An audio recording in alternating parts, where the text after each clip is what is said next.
Toute ma vie, je me battrai contre toute forme de fichage. Ce sont les mots de Chantal Beauchamp, l'une des 4 prévenues. Les témoins se succèdent à la barre pour rappeler l'incohérence et le danger des fichiers bas élèves.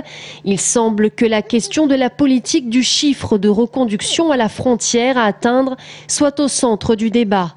Claude Guéant a annoncé il n'y a pas longtemps qu'il devait y avoir au minimum 28 000 reconduites à la frontière pour l'année 2011. Et depuis 2-3 ans, les ministres de l'Intérieur, de l'immigration successifs ne cessent d'annoncer des chiffres qui sont équivalents de 30 000 reconduites à la frontière. Donc ce n'est pas un fantasme, c'est une réalité. Une salle d'audience n'est pas le lieu pour un débat politique. C'est-à-dire que la liberté d'expression doit pouvoir s'exercer en toute liberté sans qu'il y ait des poursuites pour diffamation publique qui ne sont pas fondées. La chasse à l'enfant des parents sans papier, c'est là toute la clé du procès. Faire des comparaisons historiques avec les méthodes employées sous le régime de Vichy, est-ce une diffamation ou un devoir moral de chaque citoyen pour ne pas répéter les mêmes erreurs du passé? C'est en tout cas ce qu'ont rappelé les prévenus à tour de rôle.